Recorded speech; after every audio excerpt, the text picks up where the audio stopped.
Fala pessoal, sejam todos bem-vindos. Vamos para mais um conteúdo, mais uma notícia, trazendo para vocês as últimas informações diretamente de Brasília. Vamos aqui com comentários do canal Revista Oeste, já deixando os créditos aqui ao canal do Revista Oeste na plataforma do YouTube. Se não é inscrito no canal, se inscreva, deixe seu like, seu comentário, que isso faz uma enorme diferença para a gente aqui dentro da plataforma. O YouTube entende que o conteúdo é relevante e entrega para mais pessoas. E lembre-se, pessoal, quando forem se inscrever no canal, ativem o sininho de notificação, porque assim que postarmos conteúdo, chegará diretamente em seu smartphone ou em seu computador. Agora, sem mais enrolação, bora para o conteúdo. Diplomáticas com Israel. No documento, o grupo de 44 signatários classifica a contraofensiva israelense na faixa de Gaza como carnificina e genocídio. Na mensagem, eles acusam o primeiro-ministro israelense, Benjamin Netanyahu, de praticar ataques desumanos e cruéis contra civis, mesmo depois das propostas de cessar-fogo feitas pelo Brasil na ONU e da solução de 2 estados defendida pelo governo brasileiro. A carta traz também elogios a Lula em razão de seu, abre aspas, comportamento sempre firme e coerente em solidariedade ao povo palestino, fecha aspas. Na conclusão da carta, o grupo sugere que a decisão de rompimento do país com o Estado judeu, tomada sob a liderança de alguém da importância de Lula, serviria de exemplo a outros governos. Consta, quero ouvi-lo. Vale lembrar que essa carta foi assinada aí pelo grupo de 44 signatários, né? Consta nomes de artistas como Chico Buarque, Gilberto Gil, Wagner Moura e alguns judeus também, como o jornalista Breno Altman, né? Judeus de nome, né? Traidores. Os suspeitos de sempre, né, Paula? São os suspeitos de sempre. Faltou o Roger Waters, grande intelectual, não sei se está no time. Isso é puro antissemitismo disfarçado de causa humanitária, né? Vamos lá. Em primeiro lugar, eles acreditam no valor de face nos números apresentados pelo Ministério da Saúde do Hamas.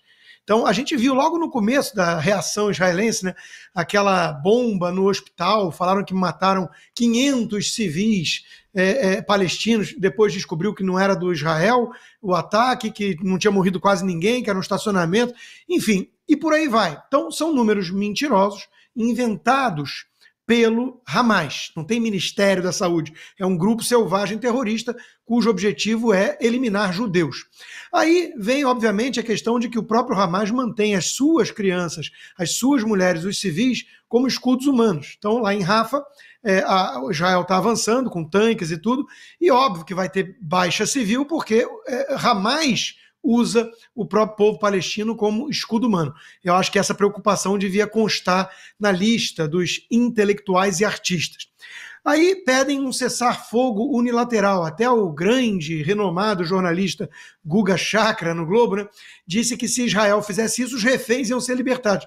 Ora, eu não sei com base em que ele diz uma coisa dessas, né? O Hamas invadiu em 7 de outubro Israel, matou 1.200 inocentes e sequestrou 250 pessoas. Aí, se Israel parar de atacar o Hamas, eles libertam os reféns? É uma lógica um tanto esquisita e o Hamas nunca disse que faria algo assim. Óbvio que Israel é o único país do mundo que não pode se defender e que a preocupação do mundo é não ter nenhuma perda de inocente no lado que é o agressor. Imagina, para fazer uma analogia, se nós estivéssemos discutindo a Segunda Guerra Mundial e a grande preocupação dos artistas, dos intelectuais, do mundo todo, da imprensa, fosse: não pode morrer um alemão inocente. Então, obviamente, ninguém reage a Hitler, ninguém entra em Berlim, porque sabe que vai ter morte. Então, a guerra é um negócio sujo, feio. Quem começou foi o agressor, foi o grupo terrorista selvagem que mutila idosos, que sequestra, que estupra meninas e que degola bebês. E, por fim, a estratégia toda que estão usando é concentrar o ataque no Bibi Netanyahu. O problema é a extrema-direita de Israel.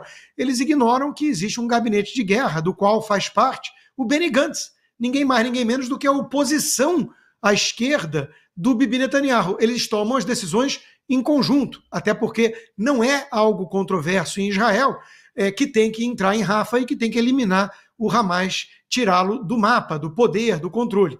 Então, realmente, Paula, a única conclusão a que podemos chegar com toda essa fanfarra antissemita no mundo é que são exatamente isso, neonazistas. E, por fim, o Khamenei, ninguém mais, ninguém menos do que a liderança máxima iraniana, que é quem está por trás disso, quem banca e treina e arma o Hamas, o Hezbollah, os Houthis no Iêmen, o Khamenei se manifestou elogiando os universitários nas universidades americanas. O Jordan Peterson chegou até a comentar, né? Perfeito. Isso é a ilustração perfeita do momento insano que estamos vivendo. Um sujeito responsável por um regime abjeto, totalitário, uma teocracia insana que persegue minorias, gays, costumam voar do alto do prédio no Irã, né? E sendo enaltecido pelos universitários e retribuindo o amor. A que ponto chegamos?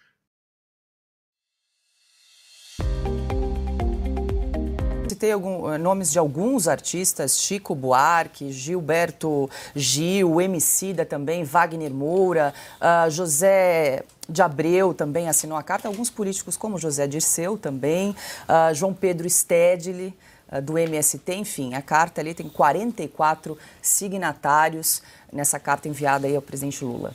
Ô Paula, eu acho que é preciso parar de hipocrisia. A carta, 44 nomes, sempre tem uma carta. Vamos colocar aí na tela, essa carta tem um preço. Ela custou o que custou, tá aí, vai aparecer para você a manchete. E isso é extraído, eu acabei de pegar do site do Ministério da Cultura. Ou seja, isso não é reportagem de ninguém.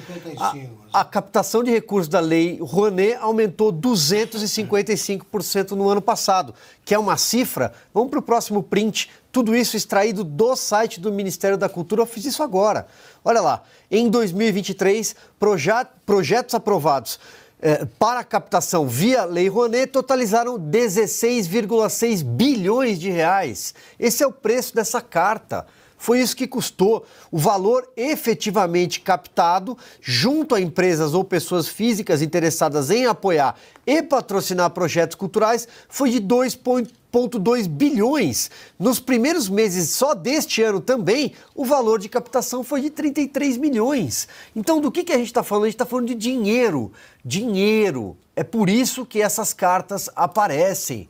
Então, é hora de parar com hipocrisia, de parar com a história de ideologia e entender que esses artistas apoiam a esquerda e o governo do PT porque ganham dinheiro dito público, mas no final das contas é dinheiro do pagador de impostos e a Lei Rouanet envolve captação de empresas, sobretudo, empresas inclusive privadas. Vamos parar de hipocrisia, não tem apoio ideológico nenhum aí, tem dinheiro. Fabi. Aí explica muita coisa, né? Realmente, Silvio foi no ponto. Vou puxar um outro também. Eu queria depois até fazer um comparativo de quem assinou a cartinha da democracia. Será que são os mesmos? Ou pelo menos tem nomes iguais ali? Porque eu ainda estou aguardando a desculpa do pessoal que assinou a cartinha da democracia. Porque desde lá para cá eu só vejo menos democracia. Não tem nada de democracia. Aliás, o que a gente vê é uma tirania, um absolutismo. É tudo ao contrário da democracia. E outra coisa, quando eu vi esse valor absurdo, aí a gente tem que pensar no quê? No brasileiro, em primeiro lugar. E o Rio Grande do Sul? E o Rio Grande do Sul, esse valor estratosférico que foi em um ano para a Lei Rouanet, o Lula, se eu não me engano, ofereceu de financiamento para o pessoal lá, para os empresários de pequeno porte e médio porte lá no Rio Grande do Sul. Porque como eles não têm nada a oferecer na cabeça de petistas, aí merece um financiamento. Ele vai ter que pagar juros baixos, ok, mas é bem diferente desse preço. É preço. Dito isso, é preço, porque realmente apoiar e sem citar as barbaridades que ocorreu em solo lá em Israel, de criança, aquelas coisas que a gente vive falando, não dá para comentar isso sem olhar ao menos para os dois lados e pensar, guerra não é bonito, é feio, tem vítimas reais, não tem ninguém bonzão ou malvadão neste nível, Então, só para lembrar, Israel, o Hamas, que estava tão quietinho, que é tão coitadinho, nesses últimos dias conseguiu enviar uns mísseis de território palestino lá do próprio Hamas, de Rafah ou nas imediações. Então, esse pessoal aí, os tadinhos, tem terrorista no meio e está ainda atacando Israel. Augusto, e vale lembrar, só, desculpa, até para a gente exibir aqui na tela, 2 dias atrás, a Janja publicou na rede social X, está aí então, uma declaração criticando a postura de Israel em relação ao conflito com o grupo terrorista Hamas, e 2 dias depois, então, é divulgada essa carta aberta com vários artistas e intelectuais. Parece tudo muito sincronizado, né, Augusto? Artistas e intelectuais. Esses caras, intelectuais pelo menos, deveriam conhecer a história, tá? Minimamente, antes de falar. Pois bem, eles sabem que Israel é a única democracia da região. Eles assinam uma carta em defesa da democracia e, ao mesmo tempo, uma carta condenando a única democracia a ser atirada ao mar. Eles sabem que Israel não começou nenhuma das guerras que ocorreram desde a partilha da Palestina, que os árabes não aceitaram. Não sabem. Quem começou a mortandade ali foi o ataque de uma organização terrorista que impõe uma ditadura aos palestinos. O Hamas não representa o povo palestino. E o povo palestino é oprimido pelos inimigos de um Estado como Israel, que aceita a criação do Estado palestino. Gaza, a faixa de Gaza é governada por terroristas que não vivem lá e se escondem o governo por trás de um Ministério da Saúde que divulga fatos mentirosos. Se eu me metesse a compor alguma música, a representar a encarnar um personagem do Shakespeare como o Wagner Moura, não daria certo. Tá? Podem ter certeza, se eu fizer isso, não assistam, porque é um desastre. Eles não deveriam comentar o que eles ignoram.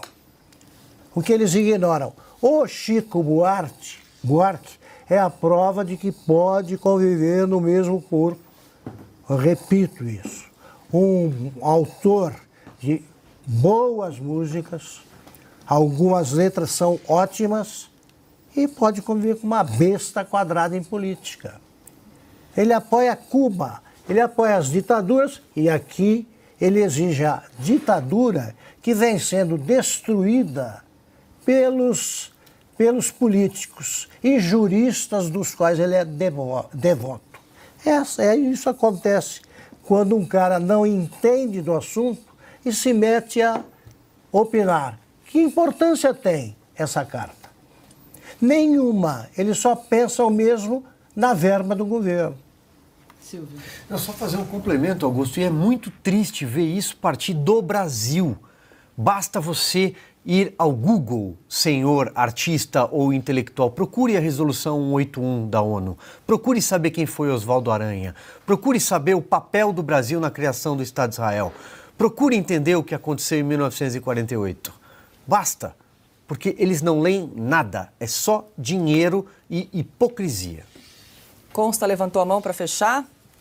Sim, só queria trazer aqui um dos intelectuais que poderia ter assinado a carta, mas em vez de assinar, andou atacando, né, a turma do PT, foi o Luiz Felipe Pondé, que escreveu: Lula deixa a embaixada em Tel Aviv vazia.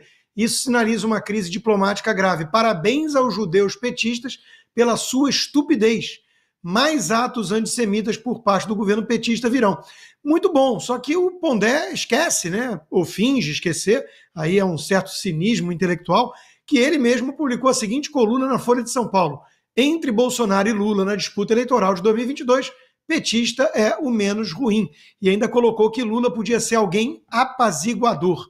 Então está na hora também desses intelectuais que fizeram L ou bancaram os isentões virem a público reconhecer o erro, não fingir que de repente são antipetistas e chamam de estúpidos aqueles que